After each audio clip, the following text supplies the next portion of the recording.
Hello, everybody. Welcome to another daily dose of gaming news and all that good stuff. And as always, I also publish on Rumble, Patreon, and anything else I usually go about on Twitter X.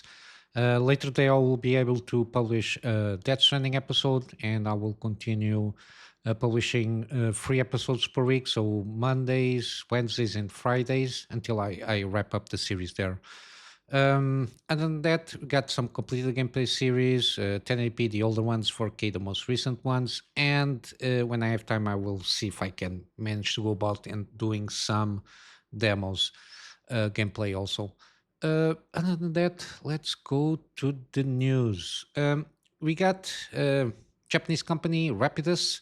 They reportedly commenced 2 nanometer again. I don't know, GAA wafer trial production. Again, it's in hopes of catching up with TSMC and Samsung in terms of that mass manufacturing of 2 nanometers process. Um, it's interesting. Again, I have to be honest. I'm not sure if I ever heard of this company. It seems to be a relatively new company per se, in the sense that trying to move itself on the foreground of the 2 nanometer race. Let's say, given that TSMC and Samsung already have mass production, if not mistaken, or we will have something probably next year mass produced in this manufacturing process stuff. Then again, they already established a facility there. This is Rapidus, where they have 200 units to manufacture 2 nanometers. In the overall scheme of things, I think this is good. The more competition that we have, I'm assuming always that it's going to be best for our consumers, which means the more companies that you have, in this case, manufacturing bleeding edge process nodes, in this case, 2 nanometers in this day and age, that there is going to be more competition. So supposedly the prices should go down in a sense, or at least not be that expensive when adopting these new kind of technologies. Hopefully, that's my wish there. And again, one of the plans from this Rapidus company is to be at the forefront of semiconductor manufacturing in the region. And thanks to employing this, it's kind of very interesting. Single wafer front end processing technology can make adjustments to a single unit and apply those properties to the remaining ones, which supposedly can save millions in manufacturing costs, which is good. Again, one of the things with the more smaller your manufacturing process nodes go, it's always a bigger challenge to achieve higher yields from the wafers. So if there is a way of them to reduce any kind of production costs, which usually are associated by the fact that the option of these new technologies have when you try to adopt them, is the fact that, again, usually the yields are not so good. So each wafer supposedly will cost more because the yield of defective, it's bigger. Then when it starts to be more normalized, the yields go or increase in terms of quality of the products that you want to extract from that wafer. But yeah, it's still again, it's not something that is going to start making out of nowhere. It will take a time there. They are developing what they call a process development kit compatible with the IIM one foundry 2 nanometer process. Again, it's too technical for me to understand, which will be available for customers the first quarter of next year. And they can start prototyping their own designs basically at this moment, supposedly, with Rapidus expect to begin mass production in 2027.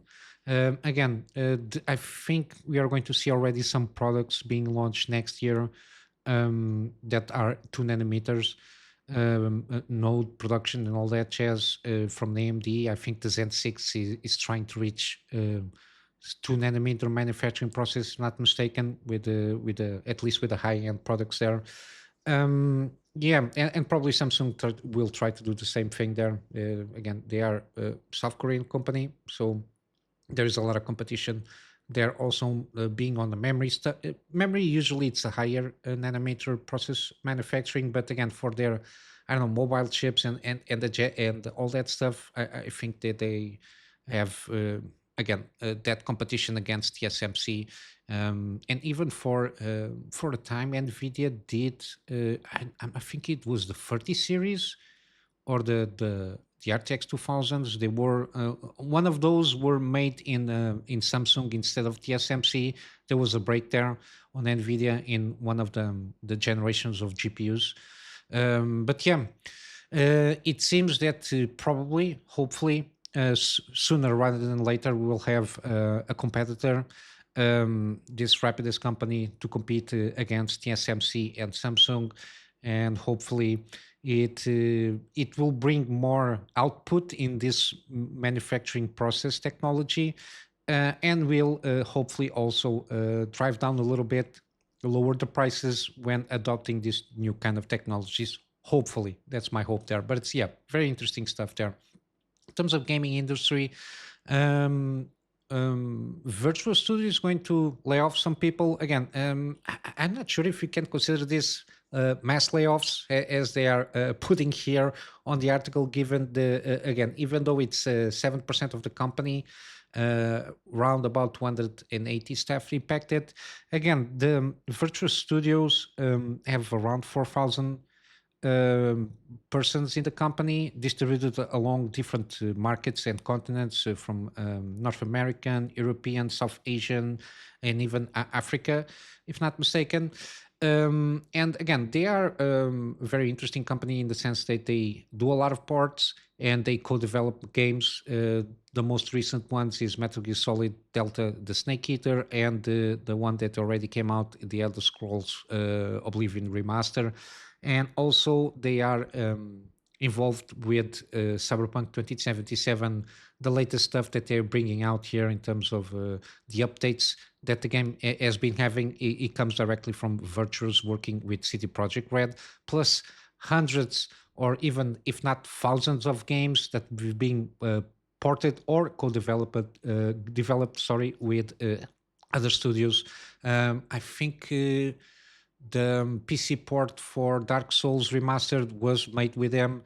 Again, I went and give a quick glance on their own site. Again, it's hundreds of games that have been co-developed or PC ported or ported to other consoles, depending on the original one.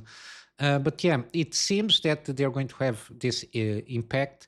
Again, I don't think this is like mass layoffs. Again, if it was, I don't know, 500 people or more, which affects a huge more bulk of the company itself. But I think they are trying to trim down the fat in terms of several positions in a wider range of offices that they have around the world.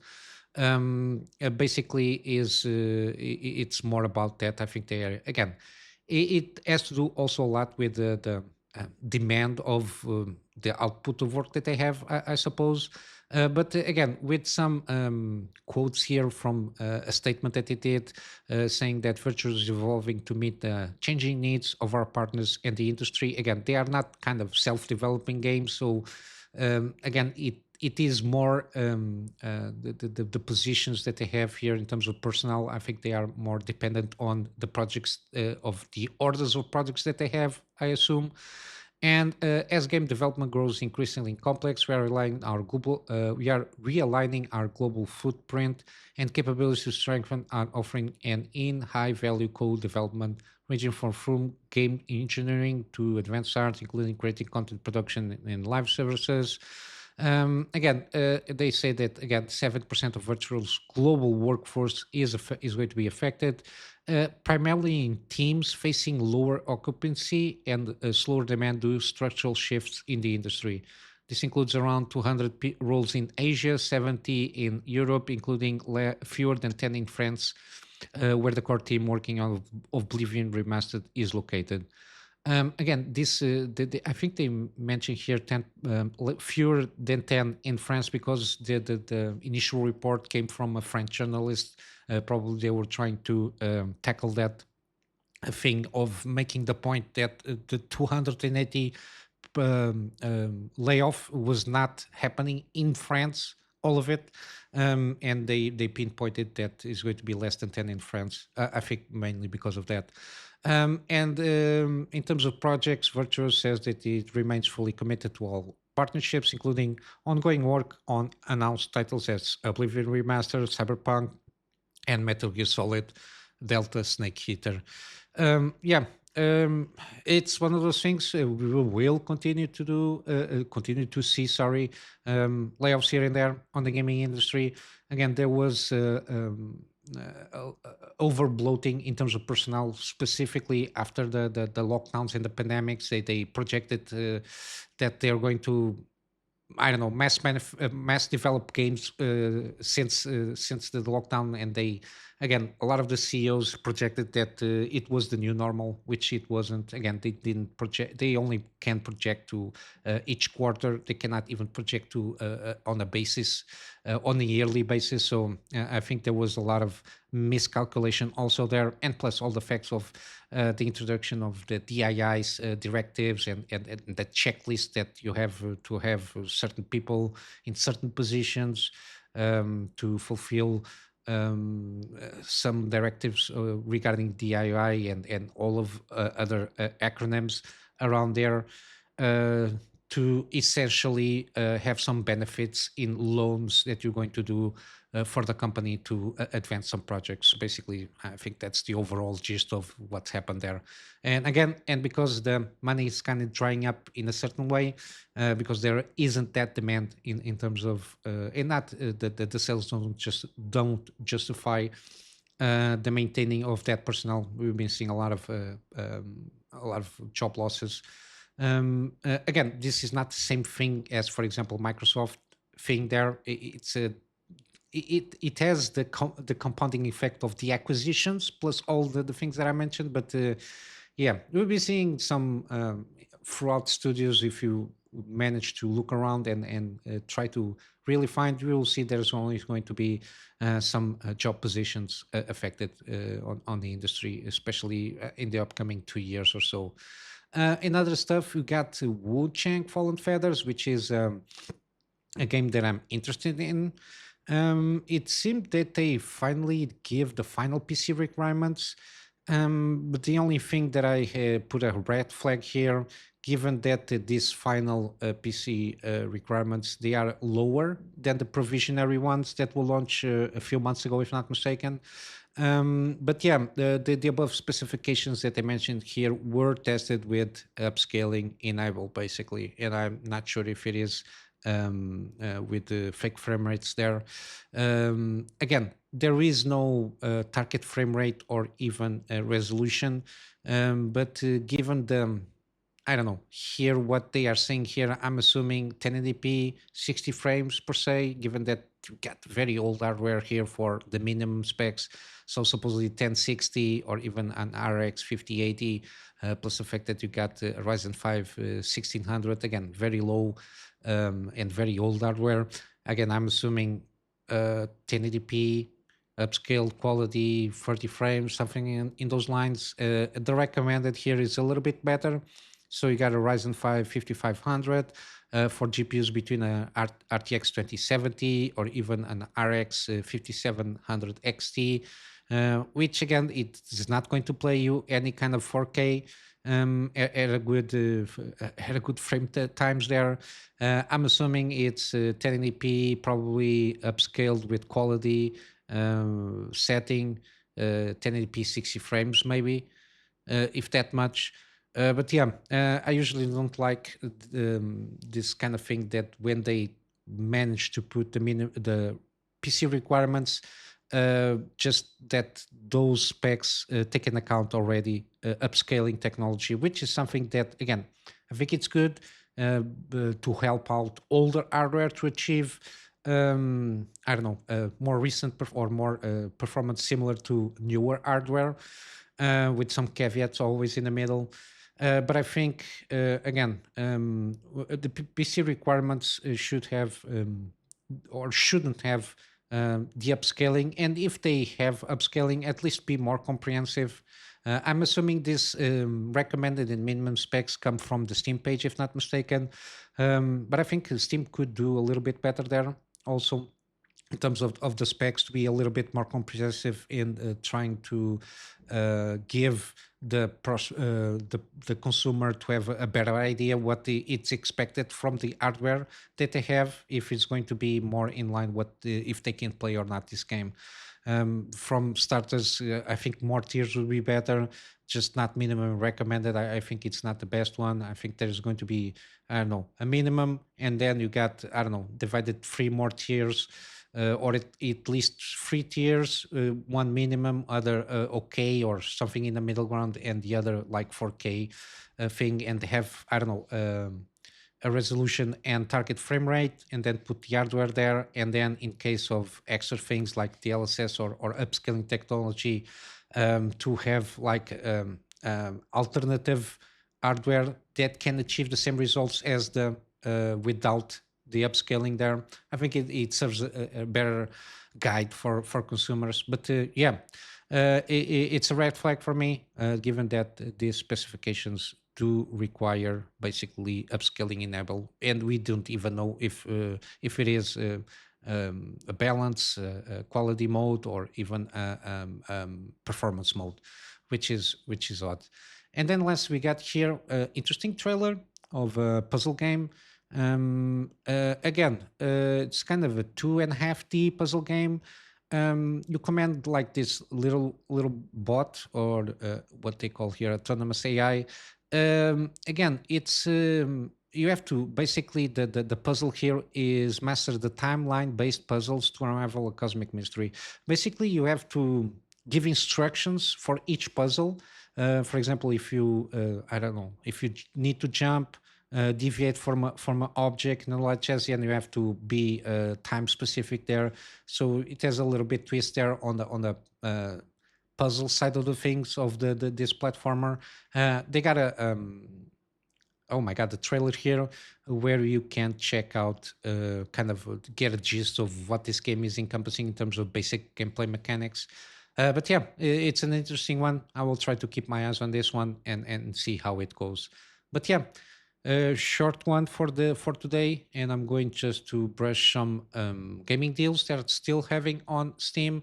We got Balatro. It's 10% off. Again, it's an addictive game.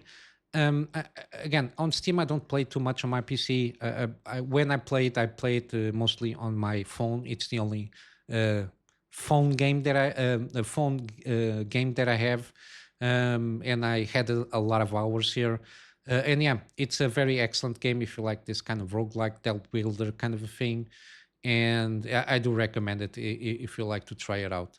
We got Control. Again, I do recommend this game. I play by myself with the Ultimate Edition. The expansions are pretty good, and I did enjoy very much. Solid gameplay. The story is very almost like oh my god, I completely forgot the movie director, but it's very between Lovecraftian and weird. A lot of the weird stuff there, which is pretty good, and it connects well with the Alan Wake part of this connected universe. I did really enjoy it, and again, very cheap. €6 for the Ultimate Edition, which brings the DLC, the two expansions that they got here. I really did enjoy this. Again, it's weird. It's one of those games that I really did enjoy. Mostly try to uncover the story of this game here. Then you got Jusant. I did also a gameplay series on this one. Very interesting game. I did enjoy it very much. 55% off, and if you want to check out, you can check out my gameplay series. The first couple episodes will give you a sense of what this game is about, but I do recommend it. We got Pacific Drive, one of those games that I really want to try out. I kind of like the gameplay mechanics that they demonstrated on the updates and even on the trailers. I really want to try this one out, given that he has a little bit of that kind of roguelike feeling, and survival mechanics are, again, pretty good. And then lastly, we got Red Dead Redemption, one of those games that I eventually will lose myself there. 75% off on the base edition, and ultimate edition is 80% off. So it's one of those that it's a pretty good game overall. Again, very positive feedback since it came out. But yeah, I'll wrap up here for today with a plug on my Patreon, and just a reminder that later on I will have the Death Stranding episode up. Again, episodes will last for about around 2 hours or so, with the exception when there is a lot of story, they might increase a little bit on on the scale of the time of each episode. But yeah, other than that, around I try to reach around 2 hours. I'm still having a blast with this game. I'm wrapping up, finishing up that series, and that I will see what kind of game I will try to do next. But yeah, and that um, again, as an extra support feature here on Patreon, is more about trying to get I don't know, a storage solution where I can have backups of stores of the stuff that I do for my clients, and of course some extra space for the things that I do for the channel. But with all that said, I hope you have a wonderful day. I will see you in the next one. So until then, Kunami Master out.